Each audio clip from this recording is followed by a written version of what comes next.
दोस्तों, सिंदूर औरतों के सुहाग का प्रतीक माना जाता है।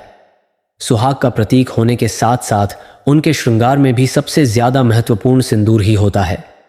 एक शादीशुदा सुहागन औरत के लिए सिंदूर बहुत महत्वपूर्ण होता है।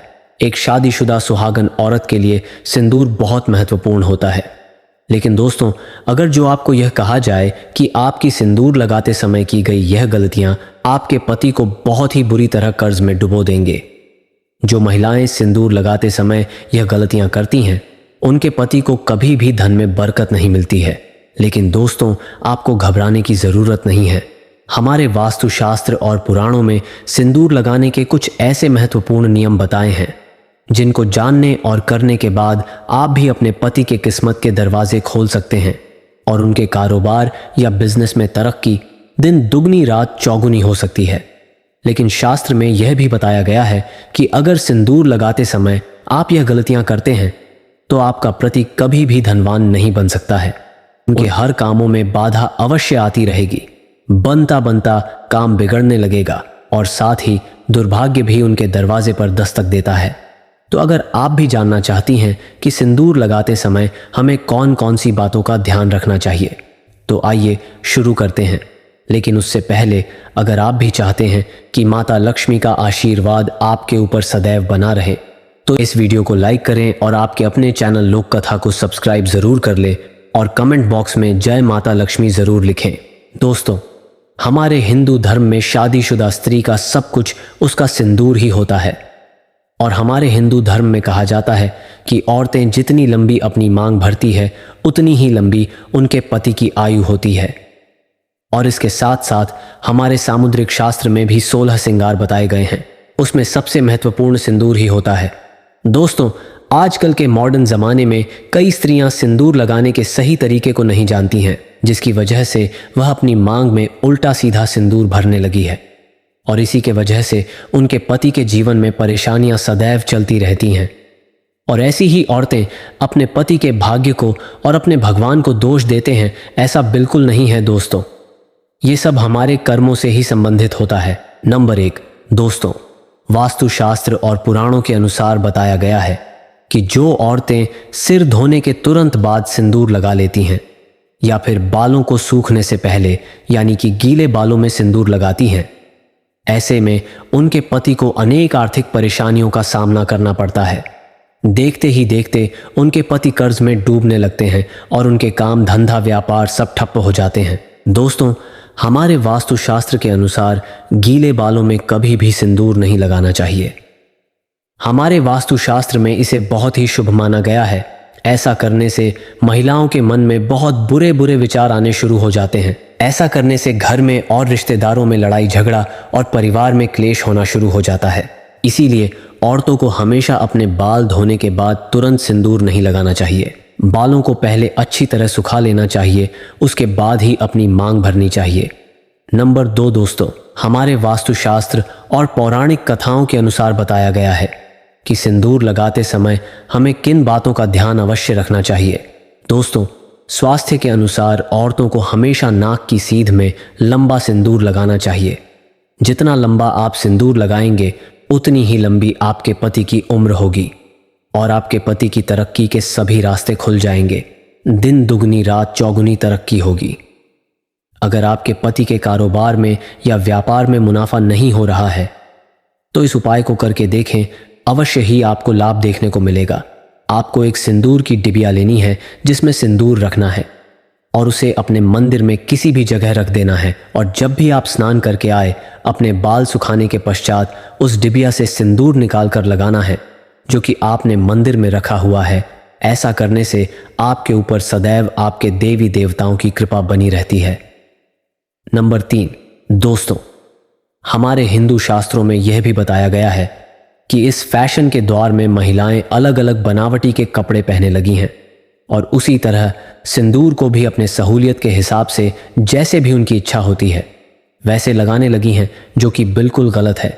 सिंदूर लगाते समय महिलाओं को यह बात का अवश्य ध्यान रखना चाहिए कि सिंदूर हमेशा नाक की सिधाई में लगाना चाहिए और जो औरतें टेढ़ी मांग निकालकर सिंदूर लगाती हैं उनके पति की कभी कोई इच्छाएं पूरी नहीं होती हैं और हर काम में उन्हें असफलता का मुंह देखना पड़ता है। दोस्तों, जो स्त्री अपनी मांग के सिंदूर को अपने बालों से छुपा लेती है, ऐसी स्त्रियों के पति को समाज में कहीं भी सम्मान प्राप्त नहीं होता है। इसलिए दोस्तों, कभी भी मांग में लगा हुआ सिंदूर छुपाना नहीं चाहिए। बालों से और नाक के बिल्कुल सीधाई में ही सिंदूर लगाना चाहिए।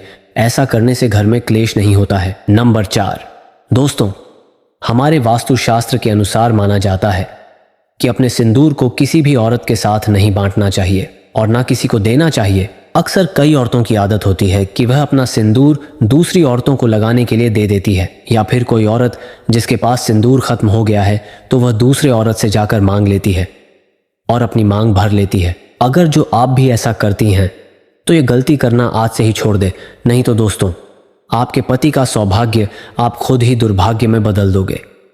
वास्तुशास्त्र के अनुसार सुहागिन औरतों को अपने 16 श्रृंगार को किसी के साथ नहीं बांटना चाहिए और ना किसी को मांगने पर देना चाहिए, ना किसी से मांगकर सिंदूर लगाना चाहिए। ऐसा करने से आपके घर दुर्भाग्य आता है। अगर जो आप भी अपनी बिंदी या फिर सिंदूर या 16 श्रृंगार में से कोई भी चीज किसी को देती है तो आपका सौभाग्य उसके पास चला जाता है। अगर मांगना ही है तो कोई छोटी मोटी चीज मांग सकते हैं, लेकिन बिंदी और सिंदूर एक सुहागिन के लिए महत्वपूर्ण चीज होती है। इसीलिए अपना बिंदी और सिंदूर किसी को भी ना दे।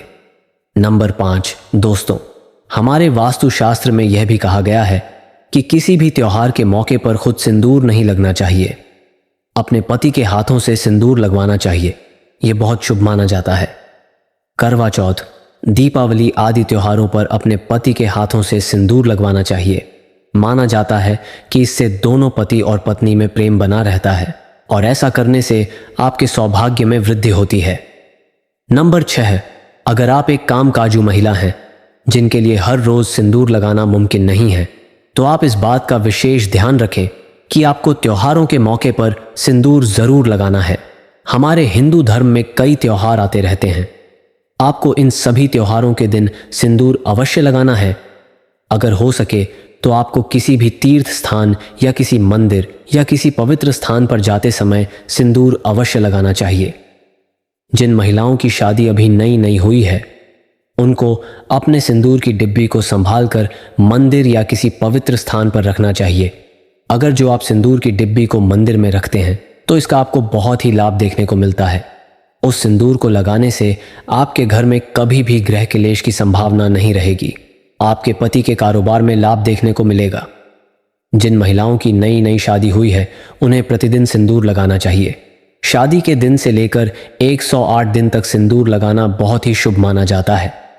नंबर 7, सबसे महत्वपूर्ण बात, महिलाओं को यह अवश्य ध्यान रखना चाहिए कि सिंदूर लगाते समय अगर सिंदूर उनकी नाक पर गिर जाता है तो इसका मतलब है उनके पति की आयु बहुत लंबी है, और अगर आपके सिंदूर लगाते समय सिंदूर जमीन पर गिरे तो समझ जाए कि महिलाओं के जीवन में जरूर कोई ना कोई संकट अवश्य आने वाला है।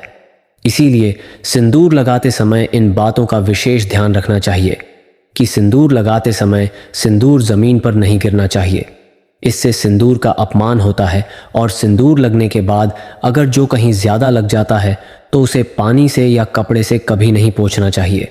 नंबर 8, हमारे हिंदू धर्म में एक कथा प्रचलित है कि 14 वर्ष वनवास के बाद जब एक बार सीता माता अपनी मांग में सिंदूर भर रही थी, तब हनुमान जी सीता माता के पास आकर बोले, हे माता, यह आप क्या कर रही हैं?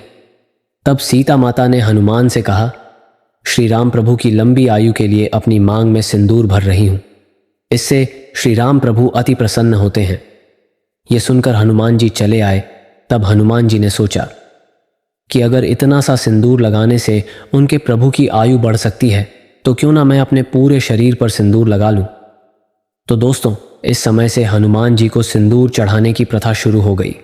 इस कहानी को सुनकर आपको पता तो लग ही गया होगा कि सिंदूर में कितनी शक्ति होती है। जब सिंदूर भगवान की आयु बढ़ा सकता है तो इंसानों की क्यों नहीं। इसीलिए प्रतिदिन स्नान करने के बाद सिंदूर अवश्य लगाना चाहिए। इससे न केवल आपके पति के सौभाग्य में वृद्धि होगी, बल्कि आपके पति की उम्र लंबी होने के साथ साथ उन्हें अनेक प्रकार की मानसिक शक्तियों भी प्राप्त होती हैं। इसलिए आप लोगों से हाथ जोड़कर निवेदन है कि सौभाग्यवती स्त्री की, मांग की सिंदूर ही उसकी असली पहचान है। तो दोस्तों, आज की हमारी वीडियो आपको कैसी लगी कमेंट करके ज़रूर बताएं। और अगर हमारी वीडियो आपको पसंद आई हो तो इस वीडियो को एक लाइक करें और कमेंट बॉक्स में जय मां लक्ष्मी ज़रूर लिखें। और अगर आप चाहते हैं कि माता लक्ष्मी का आशीर्वाद आप पर सदैव बना रहे तो अपने इस लोक कथा चैनल को सब्सक्राइब और वीडियो को लाइक कर ले। आपको इसी तरह की ज्ञानवर्धक वीडियो मिलती रहेगी। आप सभी का धन्यवाद।